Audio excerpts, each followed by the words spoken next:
right now. We just you want to cross the line, right? Yeah. Okay. We're gonna cross the line. Radio. We're here. All right, let's see what we got here. Any sounds? No, you know, as always not here, so okay. Can we be heard?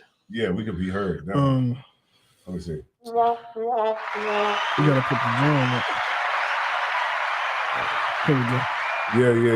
Yeah. Oh, you got something right there? Yeah, I got hit You got the Ruden's Peace joint? 1 second. Or the bomb. You can play. Hey, what, gentlemen? It's all about the Ruden's Peace Vidcast. Live on Facebook and YouTube every Friday and Saturday night, right? The Organized Dish Talk Vidcast. Check it out. Delaware, stand up. Delaware, stand up. Delaware. What we got here? We got a skit. Oh, this is not our standard stuff. Big Dummy Horn, Tricking to Nig. ISUPK. That's a Sonetta. Okay. There's no group out there better than ISUPK. I don't definitely. Barack Wanai, what's going on, Barack Wanai? We got the bombs. I think that might be like another page. We got the bombs. We got Barack Wanai. Yeah. We got ISUPK Connecticut. What's going on, black folks? Yeah, we got Derek Ford like the truck. Yeah. Shout out to you, man. You know what I'm saying? I appreciate everybody, man, who's on here on the late night. That's right. It's not a glitch in the matrix or nothing like that. This is what we really do on Friday nights, man. We go on anytime we want to. Whenever the spirit behooves me to turn on the computer, that's when I get on. They don't know what time we go on. But shout out to everybody out there, man. We appreciate everybody that's in here right now. We appreciate the 13 people in here. But check this out. Just share it live if you get, you know what I mean? It don't really cost nothing. Smash the like button. You know what I'm saying? Share it. So your Howard Small, to your friends and family, your loved ones. We're gonna break down some high knowledge today. Ra'amah, St. Mary's, Georgia. All right, yeah, that's right. I might even swing through there sometime. St. Mary's, Georgia. Yeah. Sticks, I would assume. Ayalawath. You gotta get your Hebrew name. Yeah, Hebrew game. Ayalawath. Yeah. The Hebrew game is lacking. Mm-hmm. I probably can't pronounce that. Ayalawath.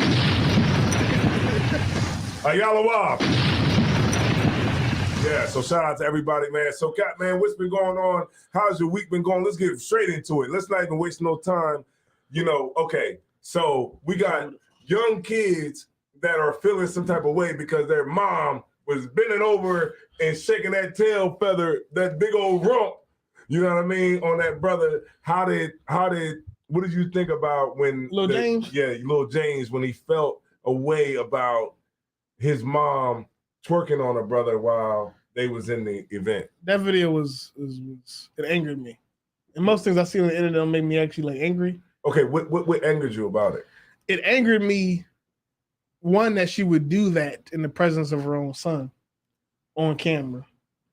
That angered me. And not only that, but the way that everybody in the room reacted, particularly the man she was twerking on and her, the way they reacted to the young brother's displeasure with what his mom was doing. Oh, okay. Because I can understand, you know, you having fun and maybe in a moment that you forget about your children and how it may affect them. Mm-hmm. So you make a mistake and you twerk on some YouTuber at the party. Mm-hmm.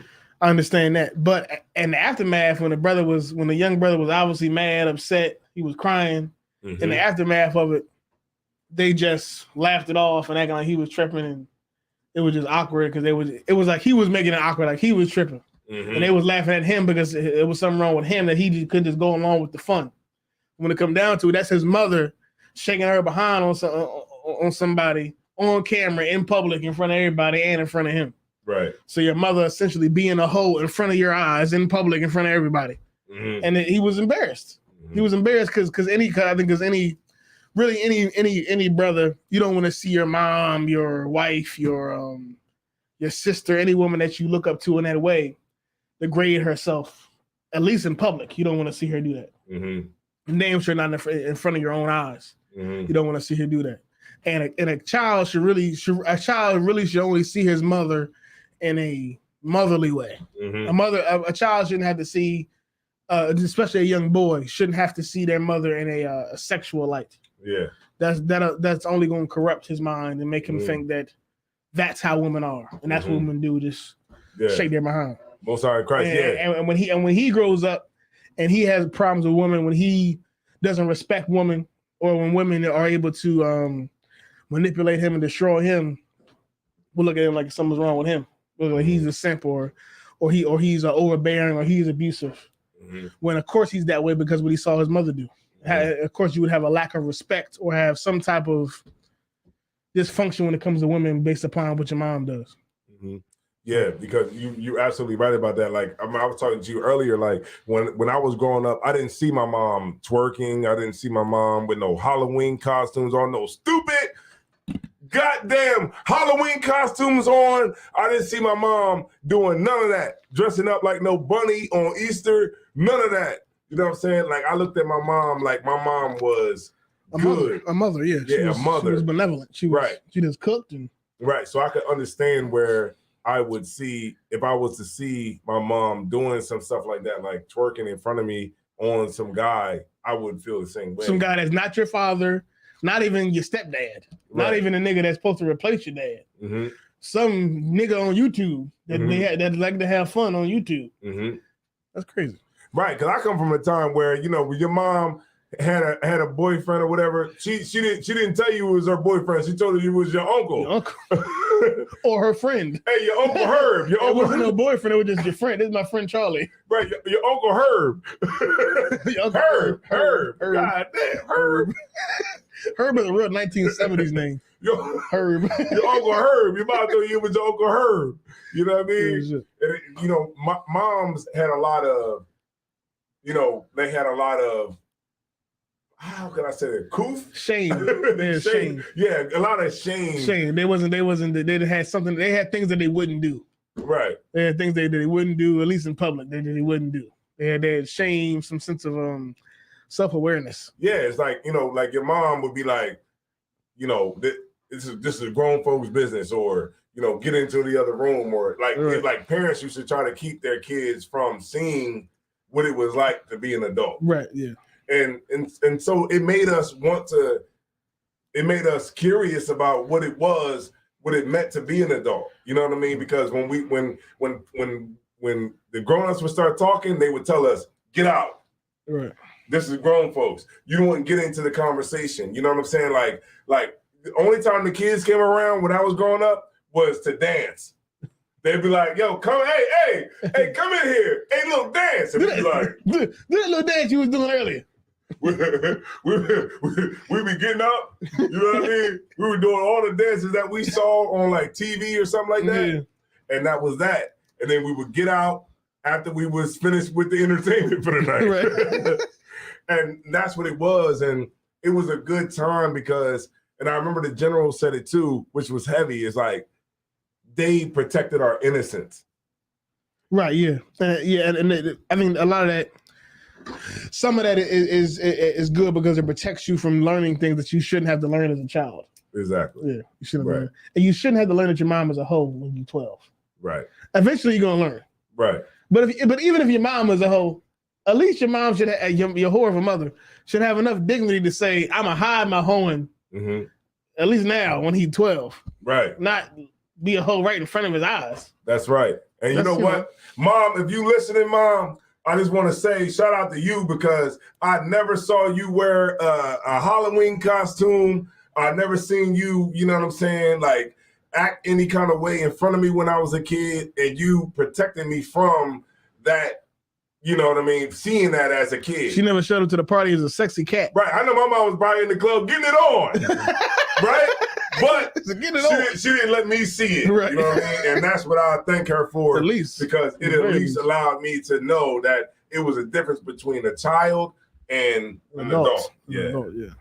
Yeah. So yeah, that brother, and then it was like the general was saying, it was like more so like they were laughing and they were feeling some type of way because they were like, oh, he's just young. He don't know how he. Yeah, like really he's tripping, but he's and really what it is, not really what it is, but what I took from it was that one they think he's tripping, but in their eyes is like he doing too much. Like kind of like remember the movie The Menace to Society when they were drinking the beer and the I forget the name. What's the main character? Loc Dog. Not Old Dog, but the other nigga.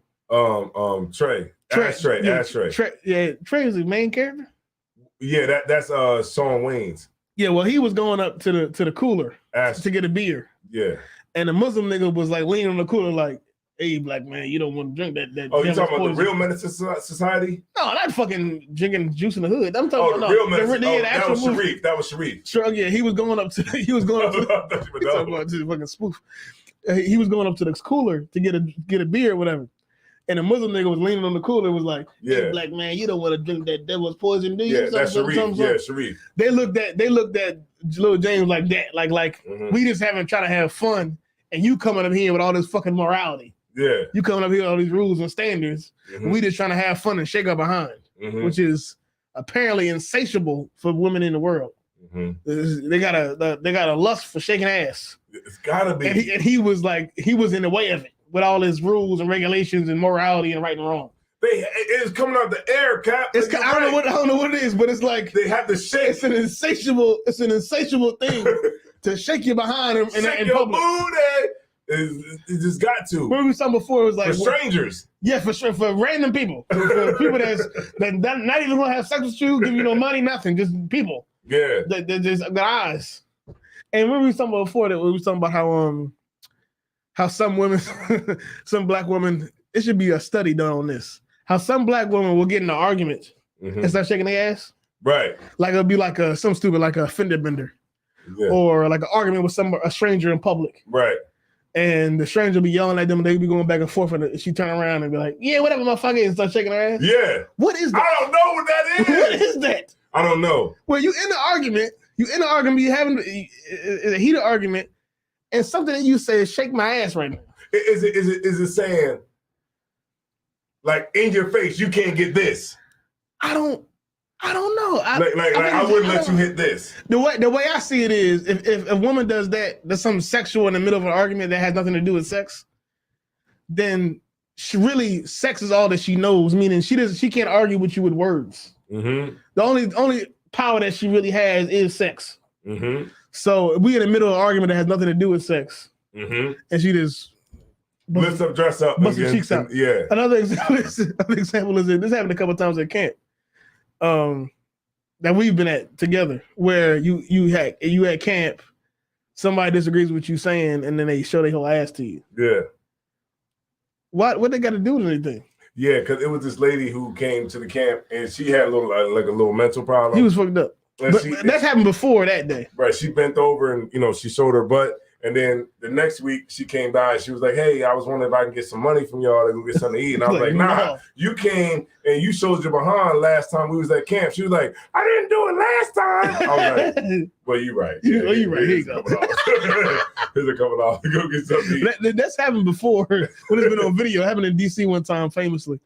But I don't get why in an argument, we out here teaching and we telling people that Christ is black or whatever. We teaching about things that are controversial, but what is you taking your whole ass out and showing it to me got to do with anything? How is that going to solve? I don't know. It's like in your face.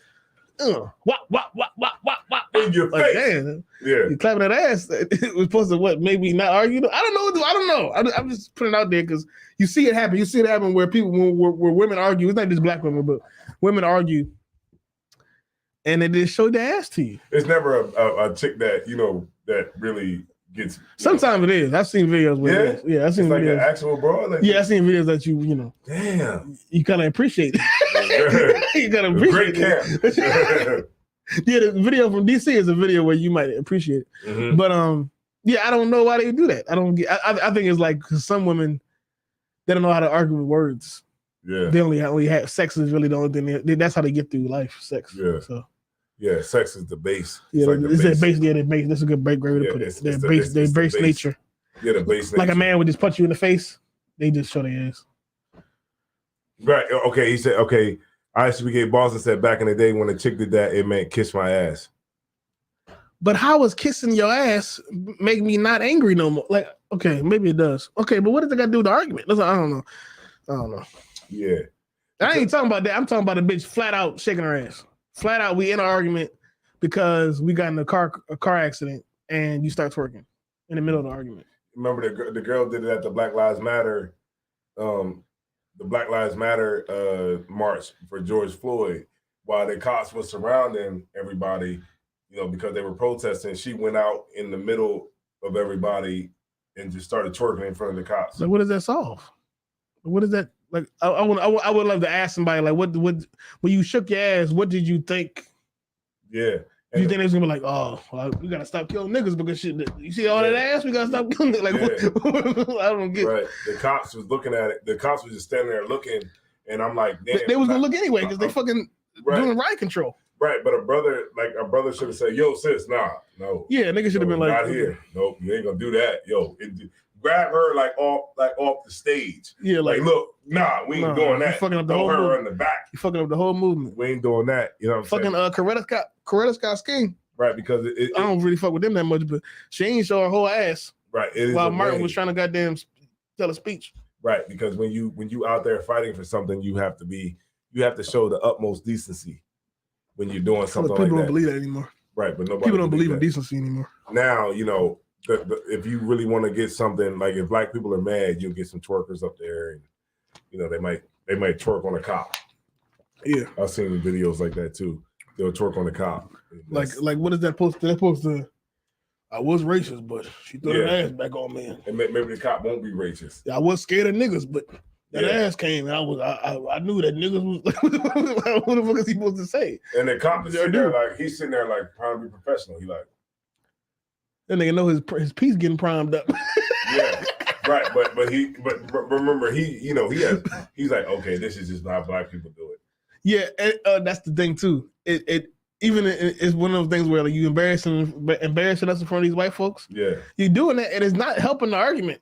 Right. You shaking your whole ass at the Black Lives Matter rally does not help the argument that they should stop killing niggas. Yeah. If anything, it feeds it. I feel like we should definitely kill our niggas because y'all are just some sexual animals. Right, and you don't have any morals. You don't have any restraint. Yeah, no morals, no restraint, no rules, nothing. Right, and that you're absolutely right about that. Like that's where we've came from. You know what I mean? Like I looked at it, right, if I may. So it was like Joe Biden, right? He just gave $200 million to Zelensky again. This is like got white people pissed off. You said how much money? 200 million. Okay, is it just 200 million? You sure it's not 200 billion? No, 200 million. Just million. Okay, well, yeah, it was like a small number, but it's still a big number. Okay, 200 million. They blew through billions in like 2 years. Yeah, so billions. I know that 200 million probably can go off a few months. I mean, come on, are they really buying bullets? Okay, a lot of people don't know, but if you keep your ear to the political sphere, the Ukraine shit is over. It's done right now. The U.S. is just really Ukraine is just trying to get enough support from the U.S. to maintain a stalemate. Mm-hmm. But there's no hope of winning. Right. On the Ukrainian side. But okay. The Russians essentially have already, as far as what the metrics are predicting, the Russians have already won. Mm-hmm. But it is Ukraine is just trying to fight enough to get enough support to not have to capitulate for at least a few more months, or at least another year or so. Right. Okay. So if but it's in months, if not weeks, Russia is gonna declare a victory soon. Right. So it's like, okay, so they're just trying to, like you said, which is heavy, on a stalemate. Right now, what I'm saying is what the politicians are saying, what the politicians and the analysts are saying. All they're doing right now is trying to maintain a stalemate because that's all they really can do. Right. So it's either maintain a stalemate or stop giving Ukraine support and they just fall to Russia. And that's it. Right. Because if America can't beat Ukraine, I mean, if America could Russia, America could beat Russia in the sense of they could win Ukraine back from Russia, but they can't beat Russia. No, okay. The reality of it is totally get rid of Vladimir. No, that's the only way they can do that is going into a third world war or going into a nuclear war, which what everybody is trying to avoid. Right. If the Russians didn't have nukes, they probably would just send the U.S. over there in Ukraine physically and fight. But Russia has nuclear weapons. That's why. And the U.S. has nuclear weapons. You can't the way geopolitics work in a nutshell, in the simplest way. Two countries that have nuclear weapons can't directly fight each other. They can send money to another country to fight them, but the U.S. and America, as far as how it usually goes, they can't fight each other, because if they do, then they might throw nukes at each other, and that's when everybody dies on both sides. That's heavy. That's heavy the way you just broke that down. Yeah, that's heavy. That's the way you just broke that down, because that's really what it is. Like you just said, like it's like we'll finance somebody else. We'll pour money into this. But they ain't going over there. Right, but I'm not gonna go fight you directly because everybody dies in the end. Everybody dies. They said if they send actual troops on the ground to Ukraine, everybody dies. And the president who's over, they might be able to, without the nukes, the U.S. will probably be able to take Ukraine back from Russia. Right, but it's like if I'm the president of Ukraine, or I'm the president of Russia, or I'm the president of America, at the same time you have to think about the people. Yeah, like you your gotta think about yourself. Yeah, right. So it's like, yeah, me and you can fight, but if I drop a nuclear bomb on you and you drop a nuclear bomb on me, the devastation that's going to take place, it's not going to be worth it. Right. We're literally all going to die. Yeah, we're all going to die. Both sides are going to die. Everybody right. die. So before that, I'll support the Viet Cong. Yeah, some real shit. Yeah, that's really that's like damn near every American war since nuclear. I support North Korea. You support South Korea. Exactly. That's damn near every American war that we heard of. It's like the oppressor saying, "All right, World War II." All right, we're just gonna agree to not directly fight each other, right? And it's just a bunch of proxy wars. And we'll just get these peons, in the Funan tribe, the Funan Valley, rice soldiers. Yeah, to go rice soldiers, nigga. To go fight. You know what I mean? And we'll do that. We'll fight for other stuff. That's what they're doing right now in Ukraine. They say we're not gonna fight directly with Russia. We'll give Ukraine money in the hopes that shit ain't worked. And the poor people, the people of America, that's what we were fighting for. Yeah. We're the money that they're taking, they're like literally hauling off the taxes. Like the taxes are supposed to be for the betterment of the people, the society, right? Like they take our taxes because we're supposed to have better roads, better schools, better things like that, right? And then they told us when we go through like bridges, to told us for like the road work that needs to be done, the crews that need to come in and do the work, everything like that. But it's like the money that we're paying into our taxes is actually not benefiting us. Is they're taking the money and saying, okay, we're going to support this war. Right. Yeah. We're going to support that. And then it's like, well, what about all the people that's homeless in America? What about all the people that's homeless in Louisiana, and the people that's homeless in LA? It's like on Skid Row. It's like, yeah, we know those people are messed up, but we don't care. Don't give a damn. Zelensky need this money. Right, Zelensky need this money. So he comes over here like the weasel that he is, and go in there and talk to Joe Biden, and he gets the money, and people are so mad. And now you see white people are mad. Yeah, you see white people upset. Like, what? He gives another $200 million to this goofy. You know what I mean? Goofy. And now it's setting it up. And what I like about the thing that I like about everything that's going on is that Black people get to see our people, Hispanics too, who voted for Joe Biden, who thought that he was going to be the savior of Blacks and Hispanics. And they can, and the one thing I say, and I said it too, I said this a year ago. No, not a year ago. And when he got elected as president. Joe Biden? Yeah, Joe Biden. I said that the Lord will give us what we want just to show us that it's not what we want. And so when we make a decision on something that we want, it's a decision that we got to live with. And we've been living with Joe Biden's ever since. And he said that if you don't vote, if you don't know about who you should vote for, then you ain't Black. Yeah, he said that. If you don't know, if you don't vote for me, you ain't Black. Right. And we fell for that. They said the approval rate niggas still voted amongst Joe Biden. Niggas ate that. 91%. Yes, 91% of Black people approval rate. The Democrats, it's crazy because they ain't did shit for nobody. But the Democrats have Black people in their back pocket, like it's a given. Really, they ain't gotta do nothing. Really, they don't have to cater to us at all. Mm-hmm. They just can be Democrats and they can live off the reputation. And you know what Cap said? And they really can live on a reputation of Republicans in themselves. But really ain't nobody doing it. Both of them ain't doing nothing. Mhm. Both of them ain't really we get caught up in what they saying and the rhetoric and but both of them just keeping the same status quo. Like none of them is really doing anything to really move the pendulum either way. Right. When it comes to our issues, at least. Exactly. Like the Democrats ain't getting in office and then giving reparations or I don't know, giving a bunch of grants to student loan forgiveness. Student loan forgiveness. Like neither one. That even affects white people. Yeah, that affects everybody. Neither one of them is getting in office and doing anything that really is radical or really changes things or really upends the system. Either one of them. Both of them are just basically getting there and pretty much having at best small incremental change. Mm-hmm. But I think we get caught up in Donald Trump said something about Colin Kaepernick. Mm-hmm.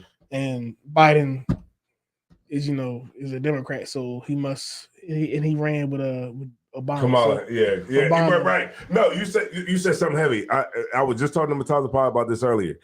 That's why he has so much support because he was the vice president of Obama. Yeah. Right. The first so-called black president.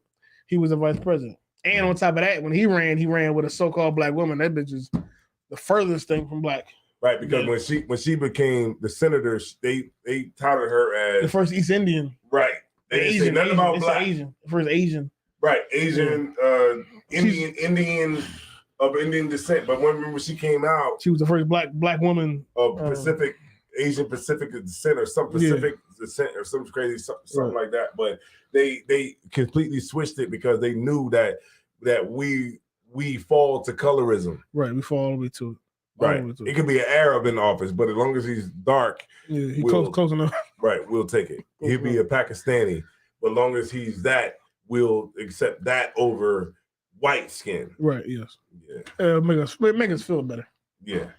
Which and all of it at the end of the day is just a sham. And the fear for Trump, that'll make every motherfuckers voters acting like that Trump is like he gonna do something that's he gonna just throw us all. I remember when he got elected, it was like we about to go into slavery. Mm-hmm. Trump is when Trump got elected, it was like okay, they're gonna round us up. Yeah, we're going back to fucking Virginia to pick that cotton. Trump polls are so good.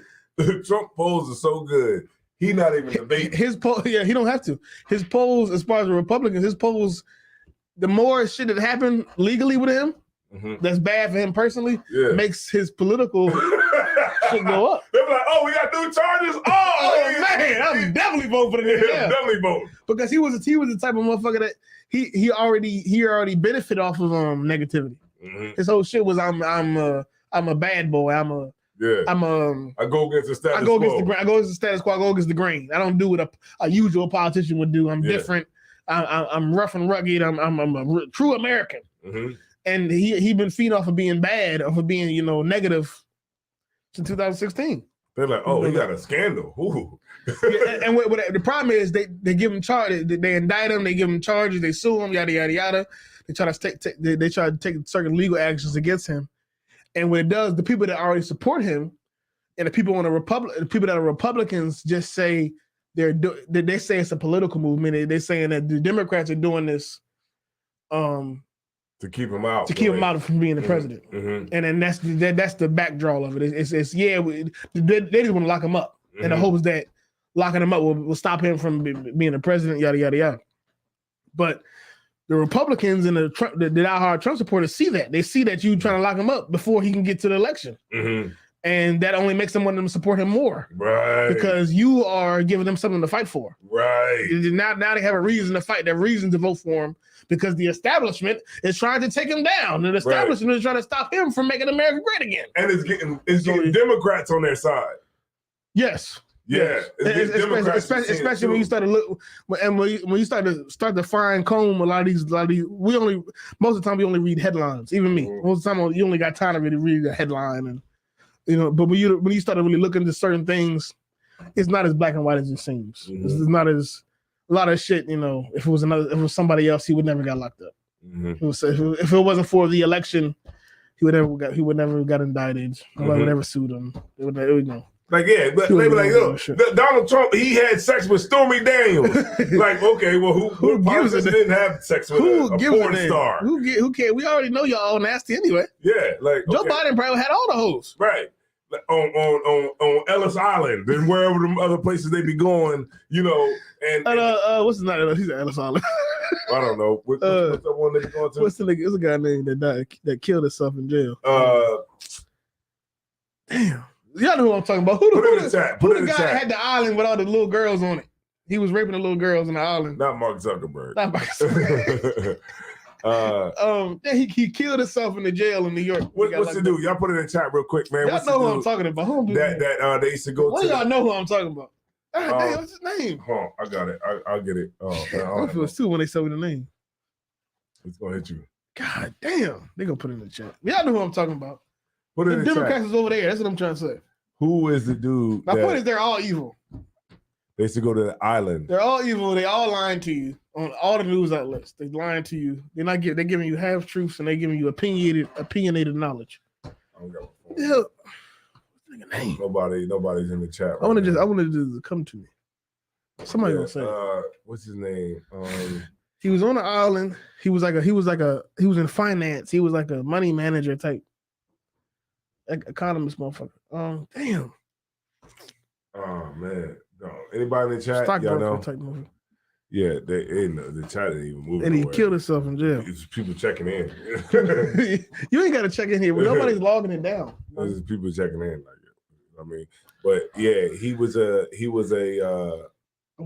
dude who they Harvey Weinstein? No, Weinstein. No, that's the other guy. Weinstein was the one that was in Hollywood. Yeah, that's what that is. Yeah, he was the one in Hollywood, but I don't have my phone on me right now, but I definitely would do. That shit is stuck in my fucking brain. Epstein. Harvey Epstein? Harvey Epstein. Harvey Epstein. Shout out to Carmen Roberts, man. That's I'm what I'm talking about. Goddamn. Wait, hold on. I actually became bosses at Bernie Madoff. Bernie Madoff was just taking money. He wasn't trying to get no he did the Ponzi scheme. He did the Ponzi scheme. Wrong year. He made up with that money. Carmen Roberts, you absolutely right. Epstein was the one. Yeah. Epstein. A lot of them politicians was over there.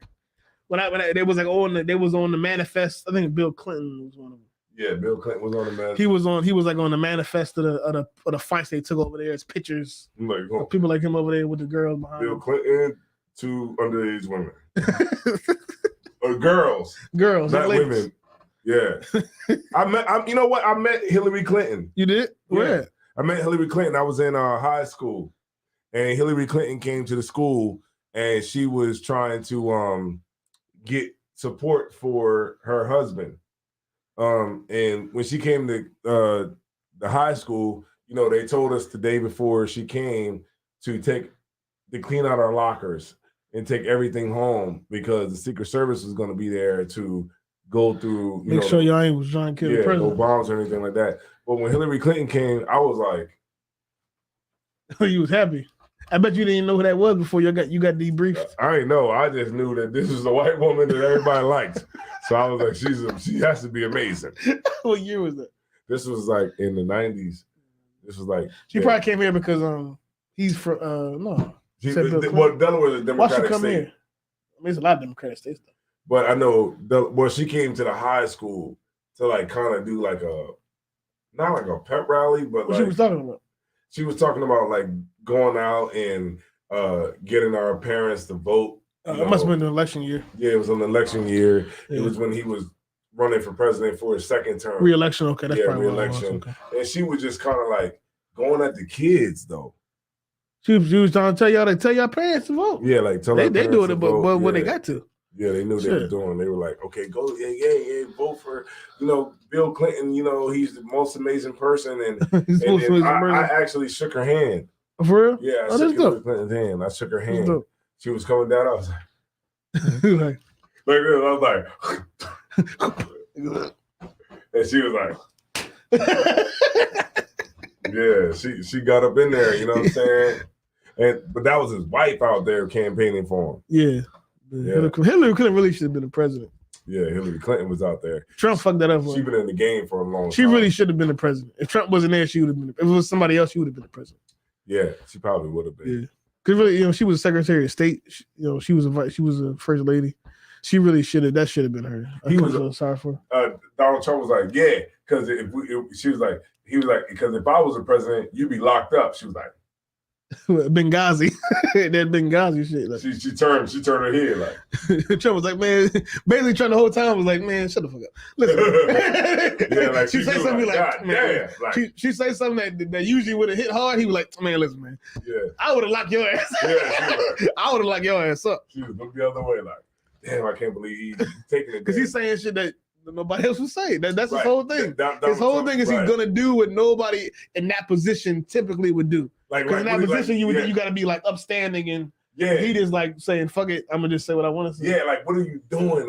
Like that's the way she gave him the look. Like, what are you doing? We're in front of people. We're in front of the public. Yeah. You know, and he's like, you what? talk like that behind closed doors, not at the speech. Yeah, we talk about that. We talk like that behind closed doors, Mhm. but not at the debate. In the debate, you try to be, respectable and a good American. Right, because these people are stupid. These are the stupid Yes, people. these are dumb These are the people. stupid people. And These are they'll dumb love you people. they'll love you just because you seem to have everything together. Right. So when he flipped it like that on them, it was like something that was so profound, something that was so not the same as the usual Right, it was usually different. was. And That's why they couldn't do it. Like what's his name? Marco Rubio, he was gone. Bernie Madoff, Bernie Sanders, Who was gone. Jeb? Remember Jeb Bush? Yeah, Jeb Bush. He should have been. Jeb Bush should have been the person that was running against Hillary Clinton that year. Yeah, Fuck that. Low energy Jeb. Jeb. Yeah, Jeb was like a real hoe. Jeb was like you said, low energy. Jeb was just like, yeah, he ran through all of them. there was no competition. Right. It's still no competition on the Republican side. At least it's still no competition. No, they got some East Indian dude. They got Swami. I think nigga name last name was Swami. Yeah, he's making a real. He's just Indian. Yeah, he's going like viral. Yeah. Viral clips. But he got like 3%. Like no bullshit. Like Yeah. I'm looking him up right now. He probably like 5% of the Republican ticket. Yeah, they was like, ask the black. Remember, I think I put it. You see me? They was talking about. Damn, what was he talking about? She was They were cutting. talking about He was cutting her. So the January 6th. and how some of the people in the crowd was possibly I think what he Federal said, agents. but he was saying it was making sense. How some of them was it was Like he was saying that the videos that they were playing wasn't the real videos that they were playing for the public. He was saying that they had videos that were suppressed that they only played in front of Congress. and Once Congress that he would know about because he's right, because he's in there. So Yeah. he said that the videos that they were playing for the Congress were videos that were from basically showing federal- that they were letting the people in. on purpose. Right, because they made it seem like everybody just stormed the Capitol Bum rush. Yeah. and went in, but they said that the Capitol Police, they got videos where the Capitol Police were basically letting the people go in. And when he was trying to tell the lady who was interviewing him this, But he you know, was. It seemed like he was trying she to. wasn't trying to hear it. She kept cutting him off, and he was like, "Look, all right, go ahead and say what you gotta say. All right, you want me to talk or no? No, you don't want me to talk. No, you don't want me to talk. You know what I mean?" He was like, "Look, all right, let me talk, and then you can respond after I finish talking." She did not want to hear that shit. She was like, "No, this is my job is on the line. I cannot let you say this on this network." Yeah, you can't say full out conspiracy theories. Yeah, On this network. on this network. And I was like, wow. And that's why I shared it to you. And I shared it to the brothers in school, because I was like, even though my whole issue was with it, I know they lying because we in the truth. We know they lie. But my thing was they had a black woman who was over the whole thing. I think that's probably why it went viral, because she's over it and she's arguing blocking. nigga now. Yeah. Yeah, she's blocking him like, no, you can't say that. No, are you trying to say that our federal agents was involved Why with would they something not? that would be a hoax or something that would be, against the American people? Like, she was giving off that, like, those vibes. Like, They came there's out- no way that our good, honest people, our good, honest government would ever do anything like that. That's bro. They act like They act like they not capable of doing anything evil when we all know the history. Mm-hmm. A story came out that didn't get that probably will get more press in the coming years. But during the 2020 riots around the George Floyd thing, look it up. During a lot of these cities, I think even in Minneapolis, some of these cities, they come to find out some of the people that was instigating the rioters were working for the police, working for the FBI. And it was people that was in the crowds, in the protest, ensuring that the protest that was just a protest, just people walking down the street, no justice, no peace, signs, peaceful, ensuring that those things turned into, riots. And it came out that there was people that was working for the federal government, law enforcement officers, in the crowd and instigating people to do these things so they can lock them up.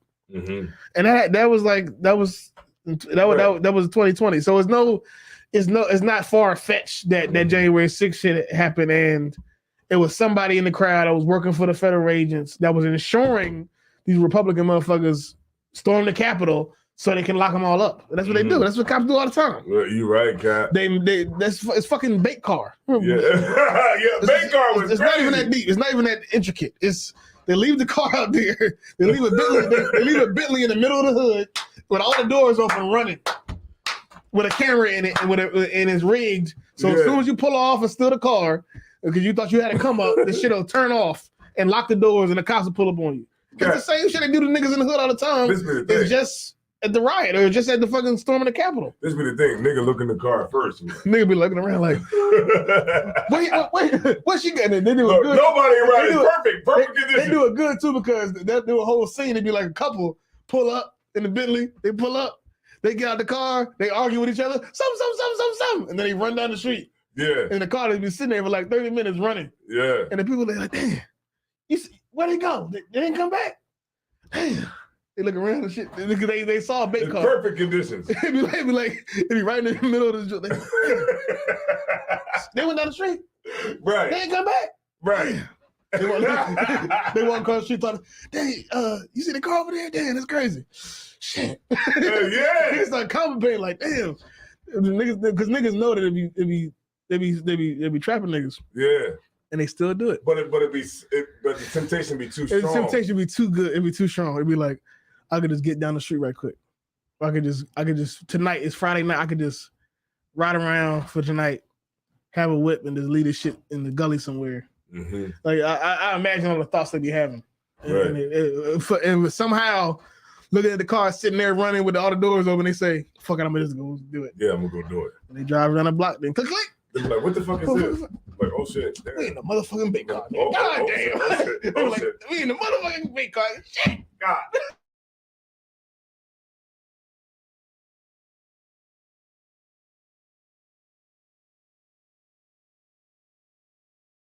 Hold on, let me see. Yeah. We gotta take it back to my mama's house. Yeah, and that's the one thing too. It's like you don't be pleading with the cops too, man. Don't plead with like the cops. just take the charge, man. Just take it, man. Don't be pleading with the cops, man. It's like I was just on my way home.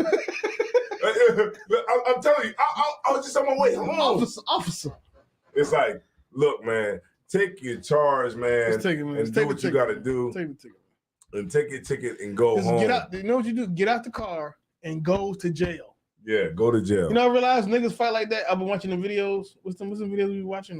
Like those, the what's those called? The body cam. Body videos? cam footage. Niggas be acting tripping. Niggas act like that because they're doing something illegal, and they can't just be cool under pressure. Mm-hmm. So as soon as the cops say, sometimes as soon as the cop pull them over, mm-hmm. they know they have weed under the seat, and they know that they're not really sure why they're getting pulled over. Mm-hmm. So instead of just giving the license to see what happens, they decide I'm gonna act crazy and ask for the supervisor mm-hmm. because I know I had this weed in this car. I know if he searches his car, I'm going to jail. So I'm gonna just fight real hard to not go to jail. You know what, Cap? Just go to jail. You know what? Something too, like what you bringing out is heavy because it made me think about when we get this is something that's in us, that's innate, that that we totally as Black people You understand, better break it down. but we don't bring it out in our normal lives. What's that? But we do bring it out when we understand the power that the oppressor has. So like when we're like when the oppressor is not oppressing you specifically and you don't feel like it's oppression, it's we all love each other. We all agree. We all love each other. It's all diversity and inclusion, right? And then when the oppressor is locking you up, it's like, shut up, you little white ass. Yeah, shut your white ass up. Yeah. You know, you be seeing people that get locked up on them body cams. They be like, shut your white ass up. And I'm like, why are they saying You do this because I'm a Black man. Yeah, Because I'm a Black woman. shut your white ass up. Yeah. And I'm like, okay. And if you it's talk because- to that nigga, if you ask that nigga 2 hours before getting locked up Mhm. or getting pulled over, how does he feel about white people? He would have nothing bad to say. Right. But when he's in that position and the cop's like, no, you're going to jail. Shut your white ass It's like, up. shut your white ass up. Cracker Get ass, your, cracker your ass. cracker, blah, blah, blah, blah. It's like, we understand. Those are the thoughts that are really in your head. But we only realize them when the oppression is actually happening. Yes. Yeah. And We only protest when we seen a viral video with a brother getting killed by somebody. Yeah. And then when you see those videos, like what Cap said, just to echo what he was saying, it's like, take your ticket. It's like we turn into little children when the oppressor is getting you on something. Like whether it's a ticket, whether it's you driving drunk, whether it's you committing a crime, whether it's stealing or whatever it is, how petty it is, whatever. It's like once we get into their clutches, their grasp, we turn into children and we take the children role and they treat us like children. You know what I mean? Like you be like, please, sir. Oh, sir, I wasn't. Look, sir, I wasn't stealing. I wasn't stealing. Niggas get to struggling they get to struggling with the cop and literally call for their mom. Yeah. You on the side of the road, probably miles away from wherever you live or where your mom is at, and literally be like, "Mama, mama, stop, call my mom." Like, stop what the fuck listening. is mom gonna do? Stop listening to these damn sovereign citizen niggas. They the worst. Yeah, they be talking about. I mean, that's how you go to jail. Right. Cap, how you you go to right, jail. absolutely right. Stop listening to these Get your niggas, window man. These niggas are getting you jacked up on the side of the road. You sitting up there trying to talk about I'm a sovereign citizen. I don't need a license plate because I'm a sovereign citizen. Exactly. I don't need a driver's license because I'm a sovereign citizen. I'm not driving. I'm traveling. I'm traveling Because this is not a commercial vehicle. This is just a non-commercial vehicle, so I don't need a and license. they get niggas like that every time, man. Dumb shit. That's why you should get into the ISUPK because what we do is we keep it real. Like if hopefully y'all can see it through this show that we do. We keeping it real with y'all. Like we didn't pull a scripture yet. You know what I'm saying? But what we are doing is we telling you how it really goes. And I'm telling you, like a lot of people, they get jacked up because they listen to these people who are charlatans, who don't know what the hell they talking about, that's telling you to do something that they never did. You brought it out, Cap. Like a person that's on social media, right? Like a guru, a guru, right? The finance guru, the nigga that's telling you how to get rich off of crypto and tell you that you can quit your job and make $25,000. Right, he never did it. He never did it. None of that shit. He's like, oh man, all you got to do is you got to fill out this paper, and then when you fill out this paper, then you got to do this, and then you got to do that. But he never did it. What you got to do is you got to get you an LLC. Get you an LLC, and then finance it with the estate. Right. Once you get it with finance with the estate, you go to the bank and you tell them that you finance it with the estate, and they're gonna give you $30,000. Right. What you do is you take that $30,000 and you take it to the other bank. You say, I need 30 more because I got six, and then you get 60. And then they be capping. You're not gonna get no money from nobody for nothing. You're gonna be poor forever. That's it. You're gonna be poor. I'd rather tell niggas that than tell them, oh, get an LLC and then file it with the estate and then all this dumb finance bullshit that don't work. You got cap in your rap. This you got to. You're gonna be poor forever, or you're going to work hard and then you get money. That's how it's gonna work. Okay. Because I want to tell you, look, what you was doing all this past week. Let me tell you something, Cap. If I may. Look, I mean, these cats be telling you, yeah, go to this bank and get $50,000 loan. Go to this bank and get another 50. Let me tell you something about that.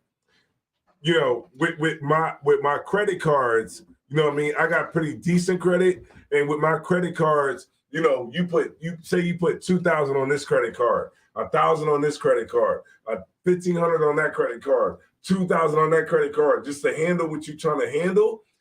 That stuff is gaining interest when you pay it. They're like, okay, you owe $2,000. Now the average person is not going to have the $2,000 to pay back that you just put on the card. Oh, you got it good. You got it. He said you got it good. You got it in there. You got it in there. You got nothing on you right now? No. Damn. Get up. Oh, here. There you go. Something. Put on there. This is from like where we was at somewhere we was at. So where you was at? Yeah, I don't know. That's like a restaurant thing. There is something blocking that door. Yeah, so you know when they look at it, they're like, look, you have $2,000 that you owe on your credit card. Now you can pay this $2,000 and not have to pay no interest. But if you don't have the $2,000 to pay and you can only pay the $150, we're gonna add $80 on to the charge. Every time. You know what I'm saying? Every month we're gonna add 80 on to the charge, 60, 70. You know what I'm saying? And that interest charge is going to kill you every single time because you don't have the money to pay the $2,000 back right away. So that's what these so-called gurus don't tell you as a brother or a sister that's trying to get something out of life or trying to get your finances together. They're just going to tell you the glory of the whole thing. So you're selling you dreams. That's all really selling. Exactly. And that's why, they need selling you hope. Brothers who are really going to be there to tell you the truth about it and that you should be listening to, but not these cats who you see walk around with an Amiri shirt on in a bag, and they look like they making money at the conference. Right. Don't look at those cats, man, as the people that you should follow because they are leading Black people down to a dead end. And it happens more often than not because we like to look at the bag. Like we look at like this cat, like Cap brought it out. And I was like, damn, Cap is so right about this. Like these cats that be on there, like these gurus, they never did what they talking about. Yeah. They just got the information on what it takes to do it. They only did it for so long. At best, they only did it for so long. Right. So it's like, you got to do. They flipped a couple houses and then they said, I'm going to make a course about flipping houses. And that's how I'm going to be a millionaire. Right. I'm not going to be a millionaire because I flip houses. Even though he never flipped the house, that's the main difference. They may have done the thing they're talking about. They may have rented a car onto a road.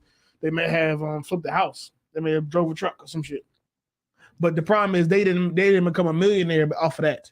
Right. They became a millionaire because they taught you how to flip a house. Right. Because really, especially in the internet age, that's how you make money quickly off of selling dreams, off of telling somebody, this is how you're going to make. This is how you're going to quit your job. This is how you're going to make passive income so you can never work ever again. You can just make money and just make money in your sleep and all that old bullshit. They don't make money. Like that one dude, remember he walk around and be like, hey, sorry, man. Sorry, my brother. Hey, what can you tell me what I need to do to make money?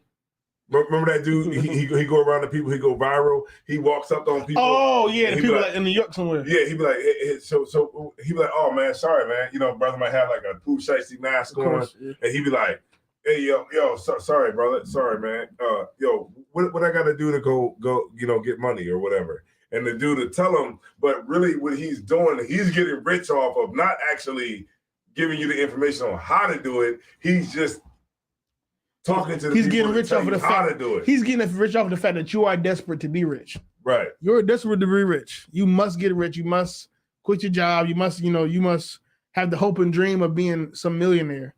And he knows that. So he'll tell you what, what sounds good enough to make you think that, okay, I can do this and become a millionaire. Cap, you absolutely. And you'll go try to do it and it will be 10 times harder than what he told you to do. Absolutely. But guess what, Cap? I saw the video from that same dude and he was moving into his new crib. He bought a new crib in Atlanta that was big, a brand new big crib. He was like, yo, let me show y'all the room. Let me show y'all the master bedroom. Let me show y'all the bathrooms. Let me show y'all the garage. Let me show y'all this and that. He's moving into his crib because he's not telling you how to get rich. He's not showing you how to do it. He's just telling you how to do it. Right. He's not giving you the real gritty details of how it really go. He's giving you a general breakdown, just enough to sell something to you, and you go do it and realize that it's not as easy as you thought it was. Okay, so let's see. It says my girlfriend. And when you fail, he'll tell you wasn't trying hard enough. Okay, let's go with this comment right here. It says Carmen Roberts said, my girlfriend's boyfriend is a sovereign citizen, and she thinks that he can get locked up if he gets pulled over. I told her if you get the right cracker, it's not going to work for him. Okay. Oh yeah. Yeah. So what you got to say about she's that? saying because some cops will hear the whole sovereign citizen thing, like they'll go up to the door, they'll go up there, you'll get pulled over because you ain't got no license plate. And the cop will get out, come to the door, say, "Can I get your license?" And you ain't got no license plate, so can I get your driver's license, registration, and insurance? And they'll be like, "I have none of that because my name is John L. Bay.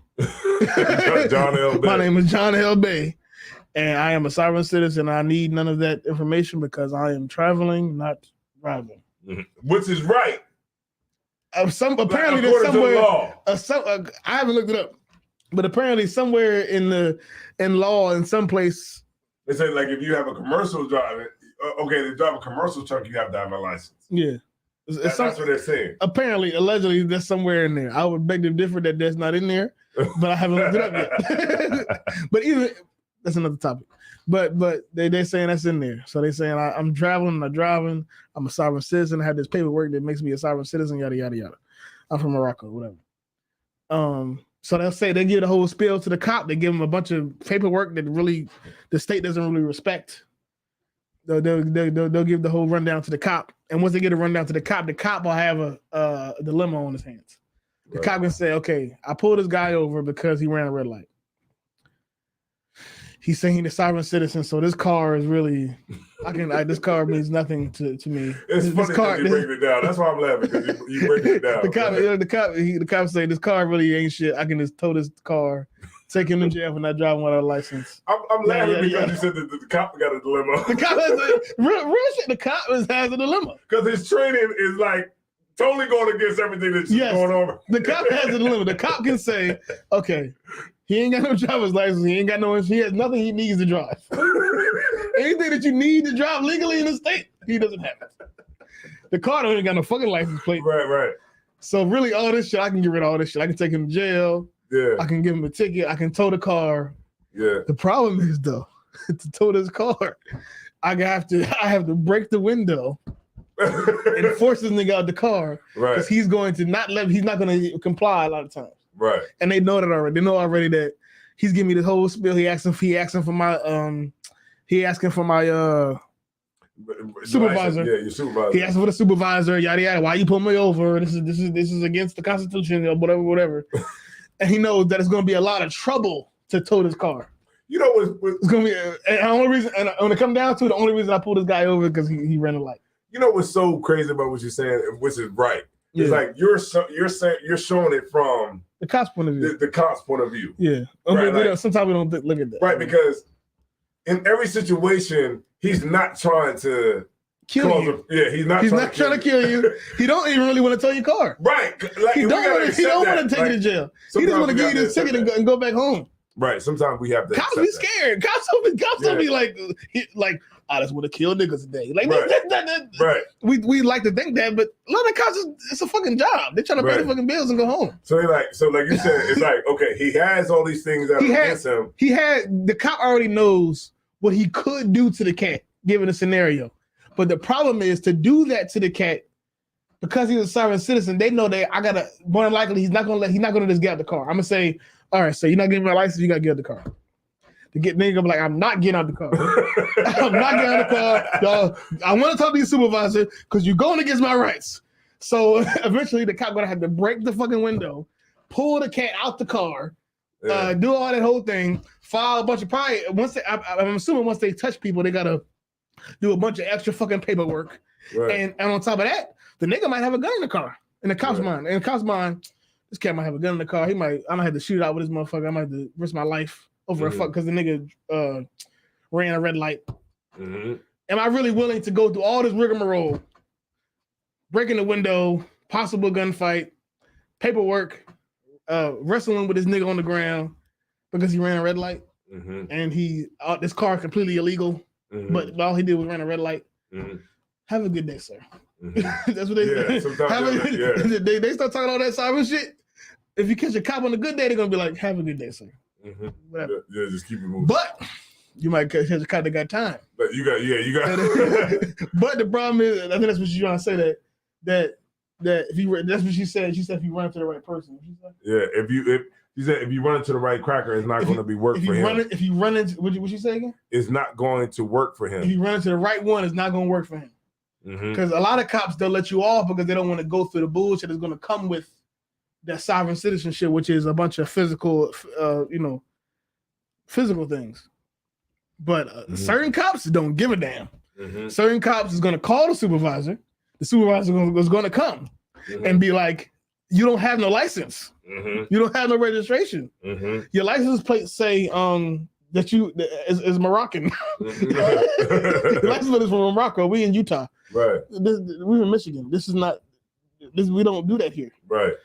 And they're gonna ask the supervisor's gonna be like, "Hey, get out the car."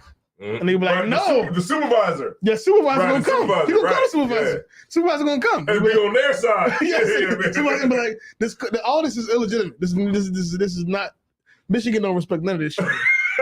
Michigan, all this driving you doing or traveling, wherever. Right. Yeah. Michigan don't give a fuck about none of that. Right. You got to get out of the car. And he gonna be like, "I'm not getting out of the car. I'm a sovereign citizen. I'm traveling, not driving." And the supervisor gonna turn around to the cop and pull him over and say, "Bust the windows and take this nigga to jail." Right. And that's what's gonna happen. But to her point, it can go either way sometimes. I'm saying this because I know other brothers that have before they came in the truth, they were sovereign citizens, and it works sometimes. Sometimes they say all that sovereign citizenship, and the cop be like, "Have a nice day, sir." Yeah, because they don't want to fight with you today. Right. They don't want to fight with you. They don't, like I said, the cop don't want to fucking break your window. Some cops, they don't want to break your window and pull you out the car and all that bullshit. Yeah, he trying to go home. They don't know you. They don't know if you got a gun in the car. Yeah. They don't know if you really ready to fight. They don't know what the fuck gonna come with this. Yeah. They just want to they want to have an easy day today. They don't want to whoop nobody's ass today. But some cops, they want to whoop your ass today. Right, yeah. Some cops, they got time. They got time. The shift just started. You catch a cop his last hour on the shift. You ran a red light, he pulled you over. He don't want to fucking fight you today. He was just trying to give you a ticket and go home. Yeah, have a nice day. Have a nice day, sir. Yeah. But some days they gonna call that supervisor and beat your ass and fuck your car up to get you out the car. That's why we do this show, man. To give our people the truth. Yeah. And like really the cold hard truth. Yeah, that she right though. That's just whoever said that she right. Like right. It can go anyway, but the problem is you out there riding dirty. Eventually they're gonna go catch up with you. He said the cops do understand that the sovereign citizens do not like the law enforcement and it can get volatile. Yeah, they already know that. Cops already know that. They already know that it can get sticky. So I'm sure some days cops be like, "Fuck it, I'm not even going." Yeah, because it's what it's going to take. You might have the kids in the car. You got the kids in the car. They're going to call other police officers from other places. Yeah. Before you know, it's 10 cop cars here because I had to take you out. Like, it's a whole thing. Yeah, because if I was a cop, I would be like, yeah. Fuck it. Yeah, but some one day, this shit happened a couple times too. This the third nigga you ran into talking about some sovereign citizenship. Like, man, fuck, I'm taking you out the car. You know what happens too, Cap? Like that they got a YouTube channel called Cop Block. Cop Block. Yeah, Cop Block. And it's like people that go up to like say like if they might have like a what's that, like where they have like they'll have a place where like they'll check for drunk drivers. Yeah, the pit stop, I guess. Yeah, like a what's that shit called? I forgot what it's called. We keep forgetting phrases again. Yeah, it's like a place where they'll have like they'll try to stop people who's driving drunk, and so they'll have the stop, and then somebody will run right up to the stop. It'll be a white person. Yeah. They'll ride up to the stop, and they won't roll the window down. They'll put put a piece of paper up there. Yeah, what's your license? They'll just put it up on the window. Yeah, like, they won't say so nothing. They can read it. Right. So the cop will read it or whatever, and then they'll be like, "If you got anything else to say to me, call a supervisor." Now, we'll, as Black people, because we want to be citizens so bad of America. We want to be accepted so bad in America. It's some white people that do this shit. Dumb Yeah, shit too. we'll see that from white people too. We'll see that and be like, I just oh won't get it yeah, from. I'm going to do that too. But Because the problem is legally you don't have to say anything to the cops. right, Legally you don't have to say anything to them. right. You don't have to do any of that. Like Some all states, that's illegal. some states you don't even have to give them your license. Some states is mandated you got to give them your license. But some Yeah, like- states you don't got to give them your license. Right, those little things they be having, like for the drunk driving, that's all illegal. They can't literally just stop you for no reason. Yeah. But because like, you know, we're in America, it's like it is what it is. It's like, you know what I mean? Law enforcement is law enforcement. They have authority. So it's kind of like you have to kind of know when to hold and know when to fold.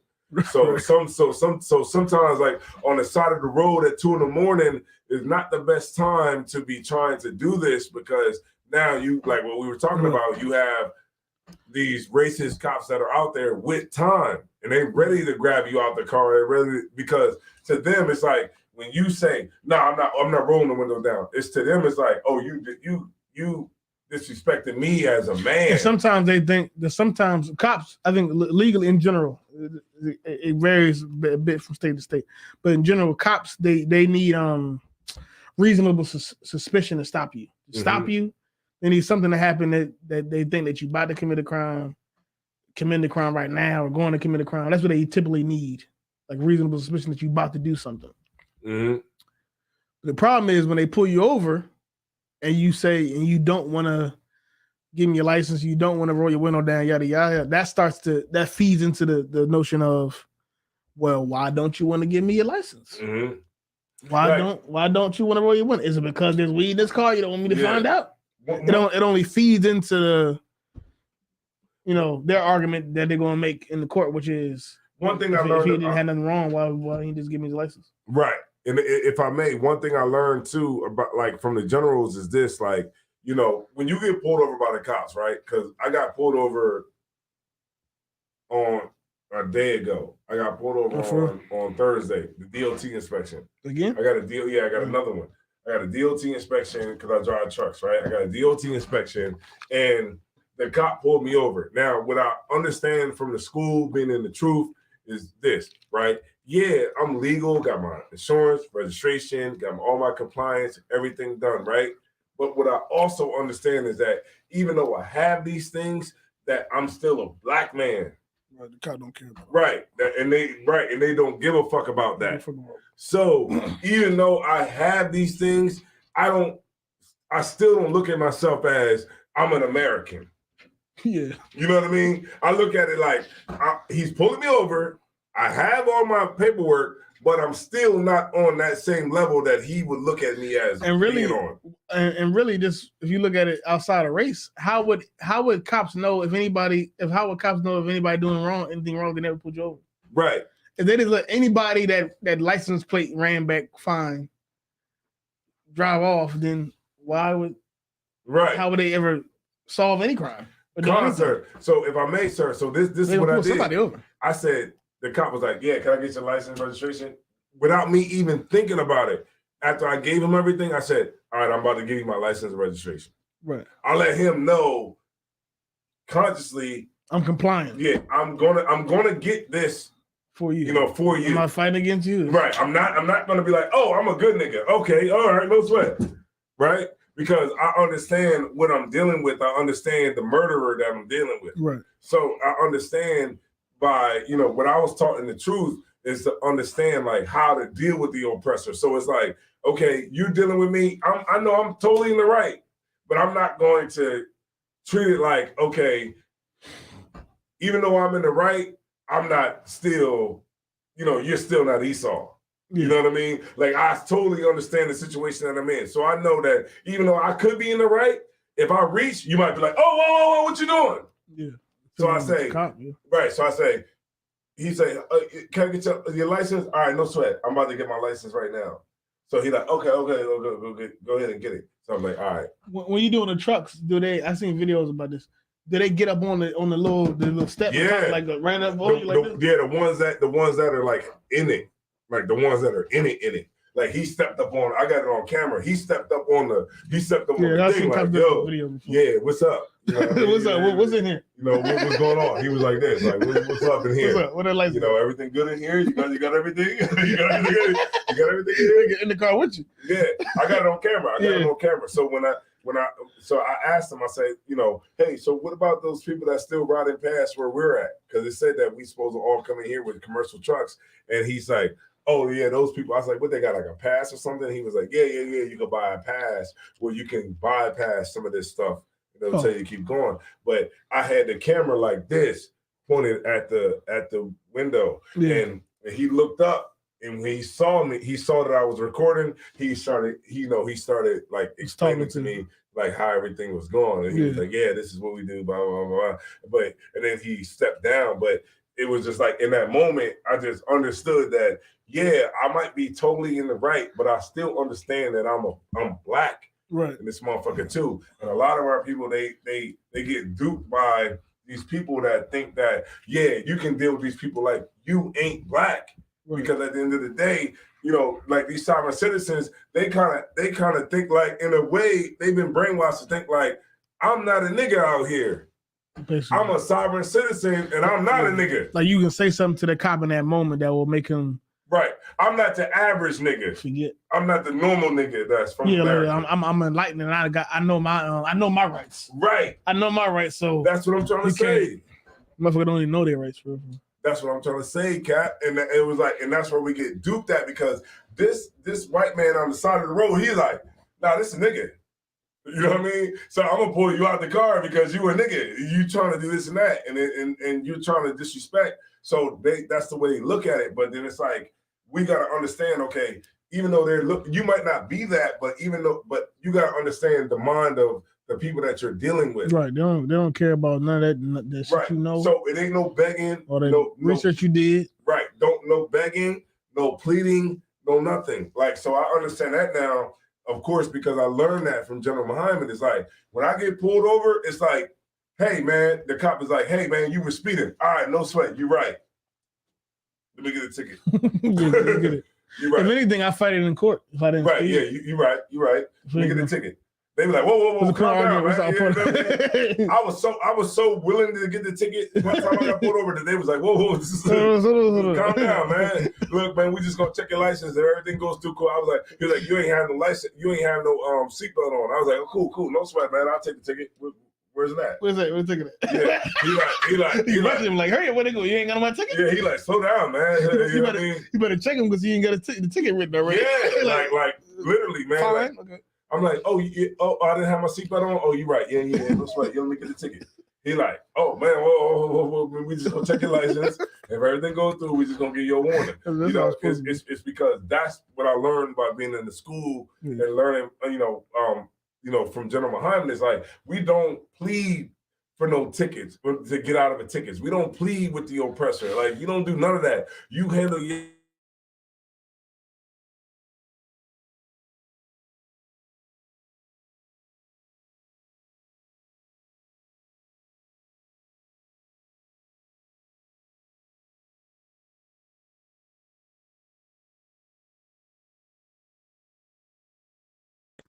Don't throw a temper tantrum when you get pulled over. Don't throw a temper tantrum and act so befuddled that you're a black man in America, or a black woman in America that got pulled over. Carmen Roberts, it's like a cat. I didn't mean to cut you off, but it says Carmen Roberts said the sovereign citizens don't mind going to court. That's not the issue. It's not that. It's dealing with the racist redneck that's on the side of the road. The court is a safe place. Right. The court is a safe place. That's really, if you want to argue anything, do it there. Mm-hmm. But ain't no point of arguing on the side of the road with this with this devil that I'm the third black person he ever talked to. Because he's a jack-booted, hook-nosed, you know what I mean, redneck. Jack-booted. Jack-booted. Jack-booted sound racist. Yeah, jack-booted. He's a jack-booted. He's a jack-booted, red-blooded American. Hook-nosed, you know what I mean, GOP, you know what I mean? And that's what we're trying to help our people to understand, help them to understand, because, our people still, okay, let me tell you this. The ISUPK is about being safe and our people being safe. It's about being practical. Practical, right? And when we go out and with the leadership that's over Black people, they teach us to go out and not be practical and not understand the situation that we're really dealing with in America. It teaches you to be emotional. Right. So they'll have Black people going out really thinking that we Americans. Like, yeah, I'm American. That you're really owed some respect. Right. Which I guess on paper, yeah, you're owed some type of rights and respect and some certain standards, but in actual culture and actual reality, there's law on paper and there's a law in practice. Right. Law on paper says, regardless of race, we all should be treated the same, essentially. Mm-hmm. But that's not practice. That's not what they actually. That's not what they actually gonna do when they see you. Right. When they actually see your Black ass, they're gonna treat you like you Black. Right. You know, if that's how they feel that day, Mm-hmm. and that's the reality of what we living in. Right. And don't throw a fucking temper tantrum because you think that we all should be treated the same. Right. Yeah, sure, maybe we should. Well, But you that's should, not what they, right, you should. Yeah, I mean, sure, yeah. According to them, we should all be treated the same. But that's not what they actually gonna do when they pull you over. Right. That's not what's gonna happen. And that's what, you know, with I think, you know, the Lord that I was able to learn from the ISUPKs is like how to deal with the oppressor, like on every end. You know what I mean? That's what I wanted to say. It was a video with this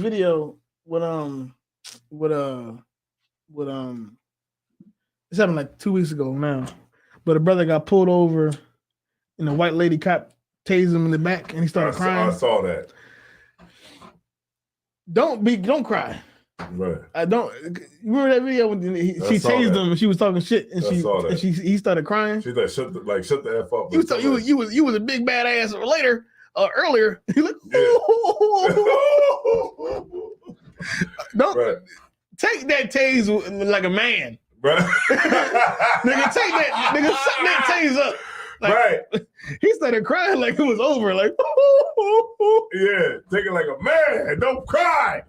They can take that taste like a goddamn man. Hey, Cap, stiffen up that upper lip. Like,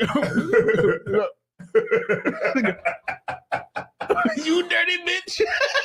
Yeah. You dirty bitch. Yeah. Yeah, take that taste like a man. Don't be crying because you got tased. Right. You tasing is, I'm sure, I never got tased, but I'm sure it's terrible. Right, the eyes should be. But don't be crying. Like we teach, like look, learn how Have to. Like, I be like, look, that's why you the devil. The Bible. Take that with some honor and dignity. Right. That's why I would have been talking so much shit. Yeah. Especially when she tased me. Yeah. Oh my God, man! Right. I'm gonna talk about you from here to the courthouse. Yeah, like when Christ come back, you gonna pay for it. All you people are going to slavery. You know what I mean? Under a black man called Jesus Christ. You like, dirty bitch. Yeah. I hope you die. Yeah. You dirty. Like because she was very evil. She was an evil person. Like you're stinking pussy. You know what I mean? It was bad. I would have talked about her as she was tasing me. But you know what, Cap? It's like with our people, he was scared. Like we turn all that off when it comes to the oppressor. That brother was scared. He was like, because we don't know. Our mind is like the general brought it out, and I'm just echoing what he said. It's like our mind turns off, and we're like, this is the oppressor. You know what I mean? Like daddy's one. Yeah, this is the oppressor. So it's like. And then, like when the cop, when the oppressor was saying, calling this black woman, he was like, "Shut up, you black bitch," or whatever, right? So I gave for my language, right? "Shut up, you black bitch." And then she was like, "Go ahead, say it again. Yeah, go ahead and say what you said. Yeah, go ahead and say it again. Yeah, go ahead and say it again." And it was like the general broke it down. It was like her mind doesn't know how to respond. Yeah, but if I said it, she was like, "What?" And turned everything. She would know exactly what to say. Right. She would have all the right words to destroy you, but not a white person. Right, but when the oppressor said it, she's like okay, go ahead and say it.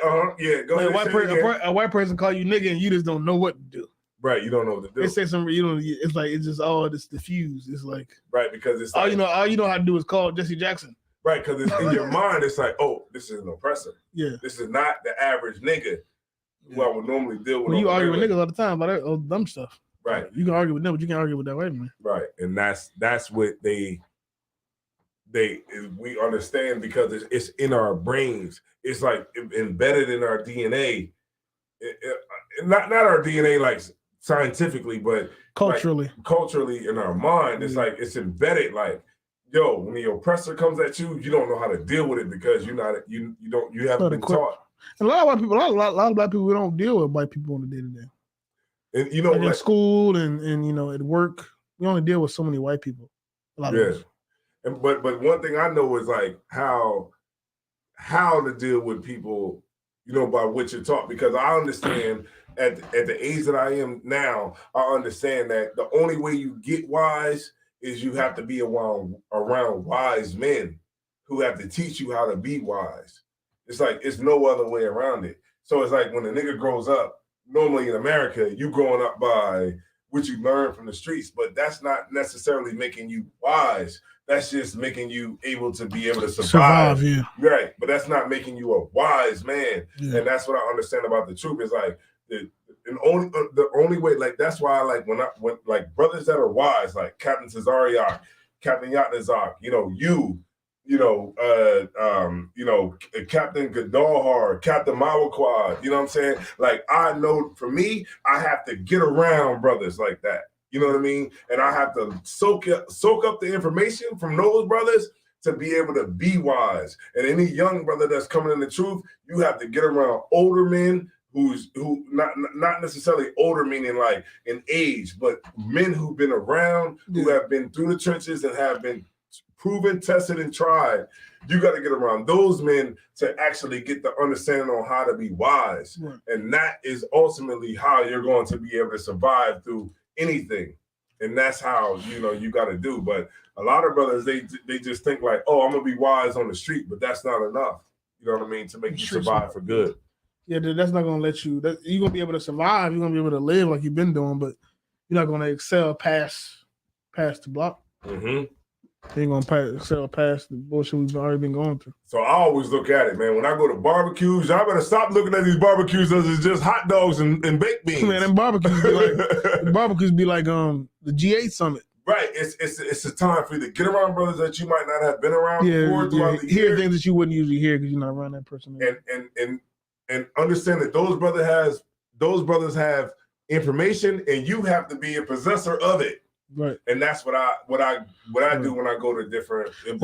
Sometimes you go to barbecues and you learn something from you teach somebody something they may have never heard if you didn't come. And that's how you do it, man. And you get around wise men. You wear out the footsteps of the wise men, and that's how you become wise. Sisters too, it's the same way. You get around wise brothers, wise sisters, and that's how you become wise. There's no other way to it. You know what I mean? What we learned in the streets is not what's actually going to make you survive for good. It'll help you survive like, little street skirmishes and stuff like that. But a wise man is how you're always going to be able to make calculated decisions and how you're going to be able to get out of certain situations that present themselves while you're dealing with brothers and sisters in the world. All right, Kana says psychological conditioning at best. I remember you bringing it out in class before. Yeah, psychological conditioning, man. That's how it is in America, man. They got our people thinking that we really Americans out here, and that's where we fall at. You know what I mean? Because we don't really have any like real training. We just get what we hear from the Black Lives Matter thing. We just got like a bunch of talking points. We got emotion. And a bunch of stereotypical talking points. I know my rights. You know what? And one thing too. Y'all abusing me. This is racist. I watched the movie on Serena and Venus Williams. Yeah. So you ever see that? No. The Serena and they. On Will Smith. Yeah, they were amazing. They were amazing tennis players. And apparently, shit. Their dad he didn't like white folks because he'd been through it. He said when he was younger, he was a young kid and he got beat up by a bunch of white men grown up white men because he didn't say Mr. He didn't call the white man Mr. And he was born in Shreveport, Louisiana. So he got beat up by a bunch of white men because he didn't bow down. But his father ran. Damn. And left him. And that was why he was so protective of his daughters, because he didn't want them to be eaten up by the world and him not be able to protect them. Right, like his father didn't protect him. Like his father didn't protect him when he got beat up. And he said it really did like a psychological thing on him because he was a kid and he saw a grown man run and leave him. Yeah, run and leave him. Like, I'm like, man, that's crazy. You know what I'm saying? And at the end of the day, it's like, we have to, you know, like him, he was like, look, man, I understand what it means. I understand who y'all oppressors are. And maybe that might help Black people in the long run to understand, like, once we see the history, like the scriptures say about, you know, the things that was written, the foretime was written for our learning. Like, we got to be able to understand, like, where we came from and then how we got to where we're at now. So we'll be able to make calculated decisions when we're in those particular situations, but we don't know that because we looking at, like, we listening to some, you know, some white dude with a YouTube channel that's specifically going through the, you know what I mean? Yeah. He's going through the border, so and he's just putting the paper up there like this. So we're looking at that like, yeah, we're right. We're Americans. We going off of what we've been told should be the case today. Right. Especially in that moment we get put, we've been told that now we should be past these racial issues. Mm-hmm. Now enough should have happened to where I shouldn't be being harassed because I'm Black. Mm-hmm. But I shouldn't be getting pulled over because I'm Black. And I think the problem is too, we think white people get pulled over too. They do. White people get pulled over too. They do. I think really a part of being American is getting pulled over. So really, when we talk about it, you getting pulled over, you don't by being an American that's equal with all other Americans. You're right. You don't get to not get pulled over. I got pulled over 2 times in 90 days. Getting pulled over is a part of being an American. 90 days. It's really a part of being American. Simply because you got pulled over doesn't mean, even if America was equal on racial lines, it doesn't mean that even if you were truly an American, like equal and viewed as everybody else, you would still get pulled over because they pull over white people too. Mm-hmm. But I think white people, as far as the raw numbers, as far as like not the per capita, but the actual number, more white people get killed by cops than Black people. Mm-hmm. The problem is Black people get killed more per capita, like in relation to our population is very high. Mm-hmm. But as far as the raw numbers, while more white people get killed by cops per year, because they get pulled over. Cops show up to their house. They call the cops. They show up. They're not trying to hear nothing. Yeah, and they're saying nothing. The cops killed them too. They'll shoot them up too. The problem is that you think that you have an idea in your mind that it should be some type of utopia where nobody ever pulls you over because you're Black, or nobody ever pulls you over because you ran a red light. And when you run a red light, in your eyes, it must be because I'm Black. But if you what's the word? If you understood the cop more, you understand that the cop is trying to give you this ticket and leave. Mm-hmm. And you're gonna push the cop to kill you. Mm-hmm. You're gonna do something to make the cop kill you. That's heavy. You're gonna do something to make the cop kill you. And if you would just give him his license and just go about your life, you would just pay a ticket and that'll be that. Mm-hmm. But now you're about to be dead because you are scared. Mm-hmm. And I think the problem is many Black people, what we see on TV, we see it happen to other Black people, are scared us to the point to where we can't even go through a traffic stop without panicking, without throwing the temper tantrum. Like, Cap, you right. I didn't mean to cut you off, but you dropping this out. You dropped it heavy.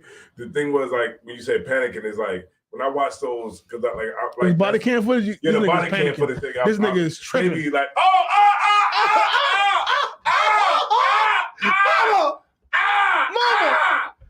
I'm like, wait a minute, I'm just I didn't put the gums on yet. Y'all abusing me. It's like, damn, just relax. Call the supervisor. Like, I ain't even do nothing. My back.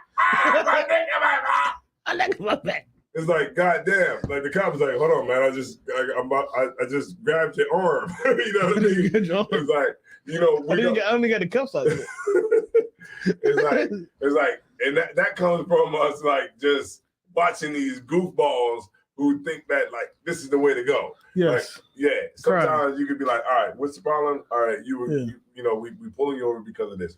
All right, we just need your registration, license, or whatever. You be like, all right, no sweat. Here you go. Boom. They be like, okay, all right, you can go. You can go. Or I give you this ticket.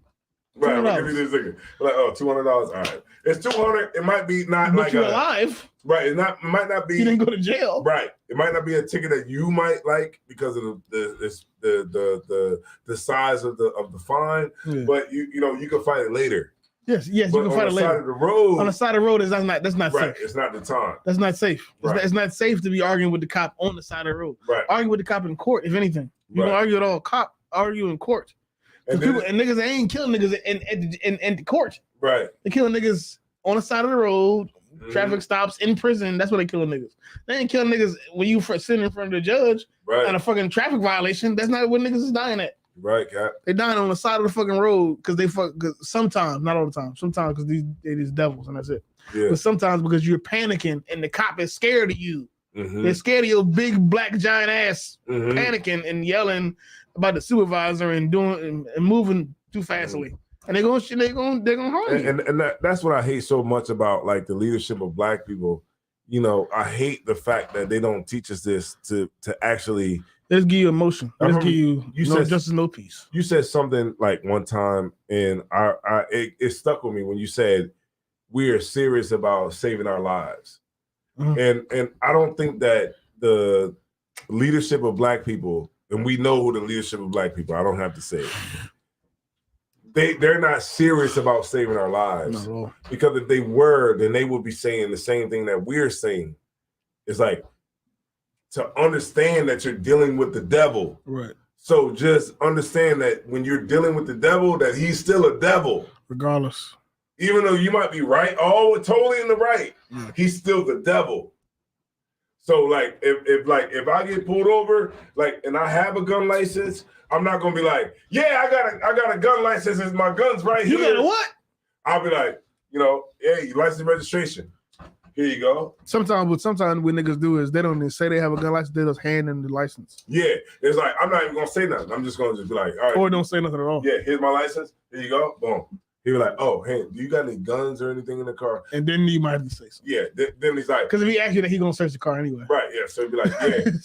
Because he probably saw it, you know what I mean? That you're registered gun. Or that's why he pulled you over. He pulled you over because he's looking for guns and drugs. Yeah. I'll be like, okay, I got a gun in the car, but you're gonna have to get it. Yeah. He'd be like, yeah, go ahead and give it to me. Nah, I'm not gonna do that. I've seen what happens, you know what I mean? I've seen what happened on TV. I'm not even trying to be a statistic. Look, man, you go ahead and grab it. I'm gonna just keep my hands on the 9 times out of 10, the cop will probably take you out the car first, or he'll just go grab the gun. Yeah, just go ahead. Yeah, you grab it. Blah blah blah. Yeah, no sweat. If you do that, yeah. Like, man, just give me the gun. Nope. No, you ain't gonna give me, buddy.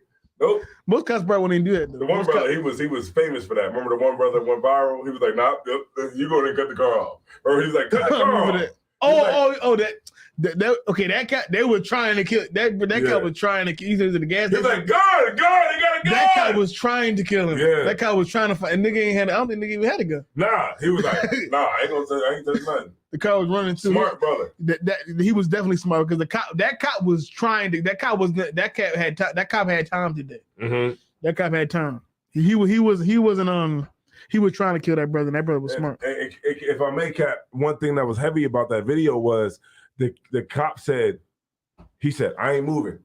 Go ahead and take whatever you got to take. I'm not moving. And the cop said, I think he had a car and drive. And the cop was like, like, I'm not putting the car in drive. I'm not doing nothing. The cop was like, he got a gun, right? He was like, see, I'm not moving. And the brother keyed on to the fact that the cop was trying to kill him. Right. So the cop was like, the brother was like, you can take whatever you want. And then he was like, look, I ain't touching nothing. I ain't moving. You know what I mean? I'm not moving. And then he was like, you know, the cop said what he said, and he was just like, man, look, you got to do what you got to do, but I'm not moving. You know what I mean? even though he didn't have the truth, he understood. Like he was wise. He was wise this enough to know. devil. Yeah, he knew under pressure. Under pressure, he knew that this cat is trying to kill me. Yeah, This like he's on some type for whatever reason he wants to kill me right now. So I'm gonna just not move. and then guess what, Cap? This is the heavy part. He was like, "I'm not moving," and the cop, you know what the cop said when he wouldn't move? He said, "You better not move." The cop said that. Like That the means cop's like, "Yeah, if you better he not gonna move." shoot Yeah, like so if he would have said like, Don't try to "All put right, yeah, I'm gonna Don't go try get to it." put that car in park. That's Yeah. your ass. That's Yeah. it. He gonna tell somebody you thought it was a gun. Mm-hmm. And that's what's heavy. And a lot of things that was said tonight, man, they were necessary, man. Yeah. We try to save brothers' lives through this show. In a nutshell, if the cop pull you over, relax. Relax. Yeah, relax. Chill. If you're not doing nothing illegal, 9 times out of 10, in my opinion, you don't have anything to worry about. 9 times out of 10, you don't have anything like really like going to jail, dying. Typically, you don't have nothing to worry about. Typically, statistically, as far as the numbers go, just relax. Yeah, just relax. Relax, chill out, give him the license. If you are doing something illegal, know that you're about to go to jail, and that's it. That's nothing you can do. Right. Know that if you're doing something illegal when you get pulled over, just know that you're about to go to jail. Just go to jail. Just comply and go to jail, because if you don't comply, you're not only going to go to jail for whatever you're going to jail for, you're going to go to jail for resisting arrest. Right. And if I could, you're going to go to jail for assaulting a police officer because you was tussling with him and then your Right. elbow hit him. So Right. now you assaulted a police officer. Right, because like what Cap said, if you're doing something illegal, the whole game is about winners and losers. So usually when you're doing something illegal and you don't have a cop pulling you over, then you're winning. But when the cop pulls you over, you're losing, right? But you still have a chance to win. Yes, you can go to court. You can live for sure. But understand that the chips are stacked against you and you might lose. Yeah, so you got to understand that this whole game is about winners and losers. So what we try to do is we try to put you in a position that you can always win. And we understand for you to always understand that the way that you can always win is by being in the right. Right. You know So what I mean? my point is don't smoke weed. Right. Stop smoking weed, and then you'll be able to drive, freely. Like I've been seeing like freely. But I saw the body cam video today before I came down here. The cop pulled him over and said, found 20 bricks and said it found 20 bricks. And the dude was like, "Why? You pulled me over because I'm black?" No, he pulled you over because you were driving crazy and you smelled like weed. You were smoking weed. I pulled you over because you were swerving. And then when I got to the car, it smelled like it was 20 bricks in here. Yeah. No, the cop didn't pull you over because you was black. He pulled you over because you was swerving and you're smoking weed while you're moving 20 bricks. Yeah, you gotta.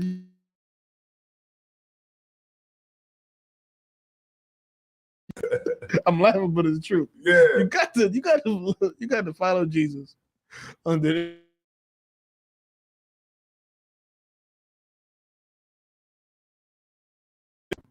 You gotta live lawfully according to God. You gotta live lawfully according to the laws in this country. And we did and that. When you do that, if you get locked up, it'll be fully unjustified. If you ain't smoking weed, you ain't getting high, you ain't riding around dirty, you got your license, you got your registration, your license plate is not from Morocco, you got all the things that you need legally in that car. And if you do get locked up, and if the Lord, God forbid you get shot, the cop will be all the way in the wrong. And then you can sue, or your family can sue, yada yada. You can win the case in court. But if you're doing the wrong thing, like you said, the odds is against you. Right. As the odds against you. And what I'm saying is, regardless if you're doing the right thing or if you're doing the wrong thing or the right thing, stay calm. Be cool and just accept the consequences. Accept the consequences of living in America as a black person, as a Hispanic person. And the consequences is, if I live here, the cops are going to pull me over because I look this way, and they're going to give me a ticket, or they're going to take me to jail regardless. So just take it. Whatever they do, take it, and just drive the speed limit and try to do your best to do the right thing. But doing the right thing doesn't necessarily guarantee that you're going to be treated correctly. But the problem is once you get interact with police officers, you might do something that's only going to escalate the situation when all it could be is a $50 ticket, and then you go home. Yeah, and we but fight. Now you sitting in jail because you wanted to fucking argue with. Right, we fight in a different way, man. We fight, you know what I'm saying, in a different way. You know what I'm saying? Like we fight, you know what I'm saying? Like yeah, you know what I'm saying? Yeah, if the cop pull you over and you ain't doing nothing wrong and you doing this and that, then we gonna turn this bitch up, nigga. We're gonna turn it up. We're gonna turn over some police car, turn it up for me. Sure. They kill me, burn it down. Burn it down. That is what I'm saying right now does not necessarily reflect the ideas and standards of the Israelite School of Universal Practical Knowledge or cross the line. But if they kill me, burn it down. Burn it down. Like the skyscrapers. Yeah. Like the big shit. Burn it down. Do what you got to do. Look, I want to hear kill me. Fuck that. I want to hear white people say, "What we gonna do? What we gonna do? What are we gonna do?" Right. See that great advice to Watercat. All hope is lost. Yeah, all hope is lost. Right, but burn it down. Fuck that. Ain't no justice, no peace. Just no peace. Yeah. Just don't have no peace. They kill me. Fuck that. Yeah, so shout out to everybody, man, that's watching. We said a lot of things tonight to keep us safe because we give a damn about Israel. We give a damn about the brothers and sisters, man, that's out there that's listening to this. And we want to give you the tools and the necessary things to equip you to be able to make the right decisions when the what's that word called? When the situation presents itself. Right. And we're not out here to send our people to a grave or anything like that by not understanding the who you're dealing with and the things that you're up against. So what we do in the ISUPK, what we do on this show here, the Root and Speech, man, is to show our people how to live because we are serious about saving our lives. Right. Yeah. That's it, man. I think you should watch the movie. I'm gonna watch it.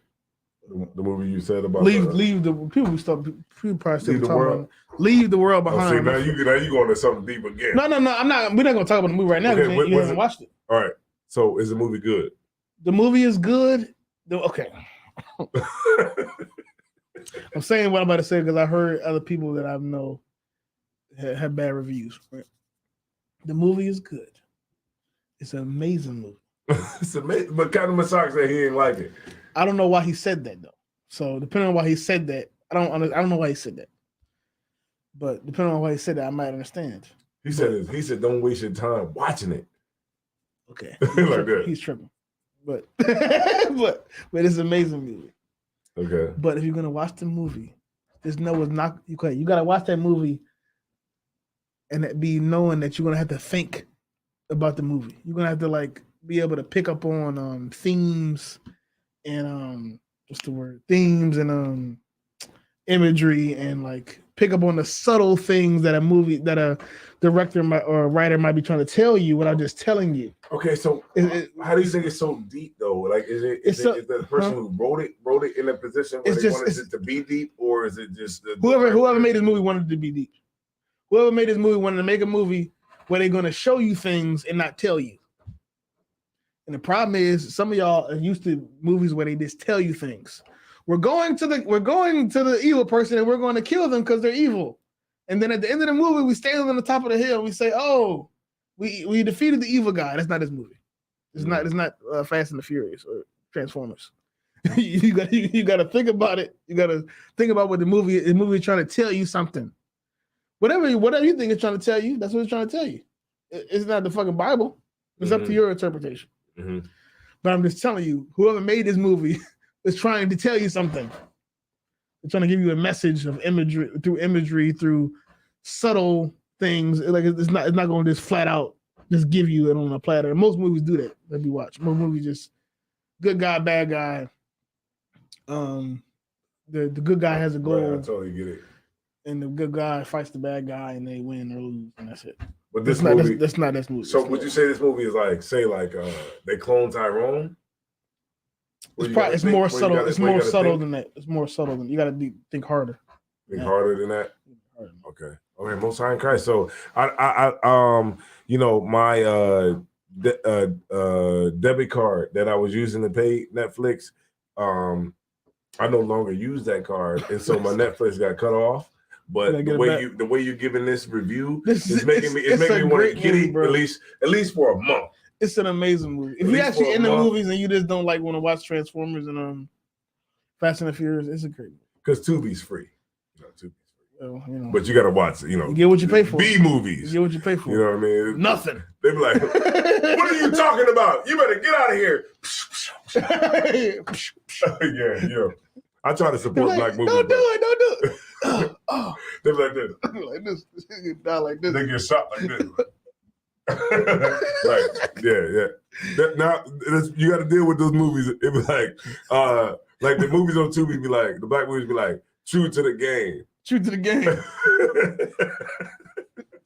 I'm in the streets till I die. Yeah, I'm in the streets till I die. Like that'd be the title of the movie. Yeah, that'd be the title. Yeah. So money on the wood made the game go good. Like the most gangsters, the most hoodest gangster shit ever. Money on the wood made the game go good. Yeah, money on the wood made the game go good. Yeah, that'd be crazy. They be chipping on them titles, man.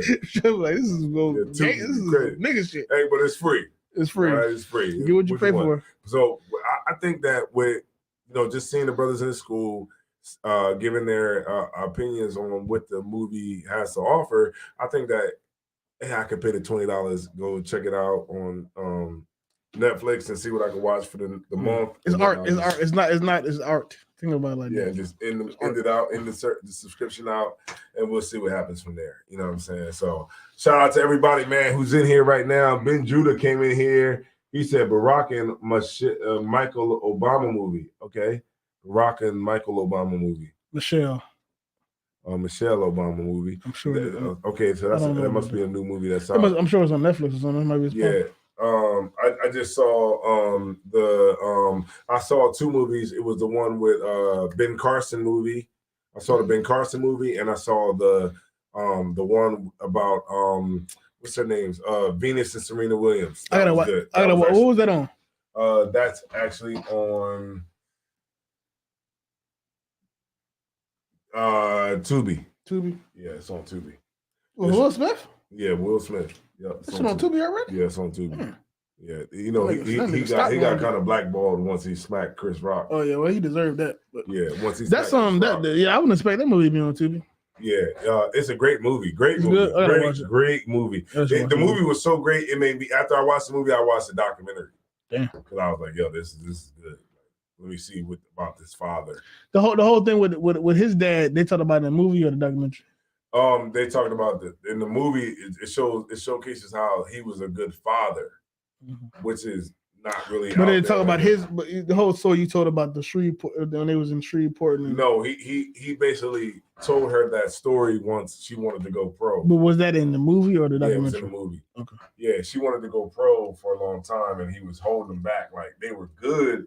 He was like, "Look, I got these girls who are like going to be the next tennis champions." But really, he got him into playing tennis because he thought that was a good way to make money. And he wrote a 78-page report before they were born on what he was going to do and how he was going to do it to make them into star champions in tennis. Yeah, the whole fucking plan. He had the whole plan read out before they were born. 78-page plan. That's the type of parent I want to be. And he worked the plan until like he took him out there in the rain to hit them balls. He took him out there every day after school to hit them tennis balls. He basically took them out there because he knew that this is what they're going to be. Like, when you look at like all the people in life who we look up to today, you know, that are superstars and megastars, they didn't have a choice of what they wanted to be when they were children. That's true. Like Prince, when you look at Prince was like the most amazing musician. Prince's father was making him, you know what I mean, be in that band. What's Michael Jackson's name? Yeah, Joe Jackson was beating the brakes off that nigga. Beating them, and he beat them, and he didn't give them a choice of what they wanted to be, and they became the greatest entertainers of the whole world. Even Janet Jackson is still performing today. That's it, old ass. Yeah, and it's like it just shows you like when we like this way America is like you can be whatever you want. You know, that's the Wayne Wade's kids. No, you're gonna be with what your parents beat you into Right. being. What your parents tell you to do, and that's what you do. If you ain't got no parents to beat you into something, then you might not have the best of parents. Right. And that's what a lot of our people don't realize is like when you do what you want to do, you're gonna be working at McDonald's. Yeah. You're working at 7-Eleven. When you do what you want to do, you're gonna be mediocre. Yeah, mediocre. But he was out there, and he was out there so much, taking them kids out there to hit them balls and learning how to do tennis, that he got Child Protective Services called on him because they because the neighbors thought that he was neglecting the kids by making them play tennis in the rain. But they were hitting the balls in the rain because that's what they wanted to do. That's what the Asian people do. Right. The kids were like, we like this. We want to do this. It's called you can't get that far if you don't like it. But it's called tiger parenting. Mm-hmm. It comes from like Asian people who like they want their kid to be real good at playing the violin or something. Mm-hmm. So they get a person that they get a trainer to teach them how to play the violin. They got to wake up in the morning before school, play the violin. At the school, they're playing the violin. When they get home, they got to write the music down and play the violin. It's like it's a parent that's like so focused on the goal, so for their children, and the children either sink or swim. Either they just rebel, or they're under so much pressure to succeed, they're gonna succeed. It's called tiger parenting. I think it came from like Asian people and how they parent their children. Yeah, especially over here in the U.S. If I have a kid, man, you gonna learn how to make a rocket. Nigga, you don't like engineering? You gonna learn how to nigga, what's the square root of 56? Yeah, you better figure it out. Yeah, you gonna know. That's the way to go, man. So shout out to everybody, man, who tuned in tonight, man. Root and Speech, man. We didn't have Azar tonight, but he'll be back. He'll be back next week. You know what I'm saying? He down in North Carolina. Next week we should talk about the movie. At the World War III lecture with Commander General Yohana that went down tonight, man. Yeah, that's right. Tonight down in North Carolina. Azar went down there. Passover was gonna be. Yeah, Passover, man. Make sure y'all pay your Passover fees. It's gonna be dope. I'm telling you that 200 is gonna get you into everything. Even if you need your kids to be watched while you go to the black party, whatever. Yeah, you can go to the black party of that 200. You can get your kids to watch while you're at the black party. You can go to, it's gonna be a carnival or a fair or something. Yeah. The lamb slaughter. We're gonna ride at the Stagville plantation. You got a tour of plantation, old slave plantation. Mm-hmm. Transportation from the hotels, free of charge if you pay the Passover fee. All inclusive. Yeah. So this actually is even better than last year. Yeah, because you had to pay those extra fees last year. So this year it's gonna be like that. Commander General Yohana is taking the fee, on himself. Oh, small little fee, incremental fees. Yeah. They're gonna have events for the kids. Yeah, a teen social. Teens or some. Mm-hmm. Yeah, like a teen social. I don't got no kids. I don't. They're gonna be in that teen social getting. I'm gonna be like, damn, their party more popping than ours. They're gonna be there. Like that. What? That might be what? That might be there. They're gonna be in there getting it on. I'm like, God damn. It's lit. They're gonna be emulating everything they see us do. And they get drunk off of Pepsi. Yeah. That's Pepsi, nigga. Yeah, so pay your Passover fee, man. Look, man, I'm Captain Zion. It's Captain Ariel. Man, and we Root and Speech. We in the building tonight, and we're going to see y'all next week, man. And y'all just stay safe. And hopefully next week, man, y'all come back safe, and we're going to get it on again, man. So with that being said, man, we out of here. And shout out to everybody, man, because y'all Hey, what, gentlemen? It's all about the Root and Speech Vidcast. Live on Facebook and YouTube every Friday and Saturday night, right? The Organized Dish Talk Vidcast. Check it out. Delaware, stand up.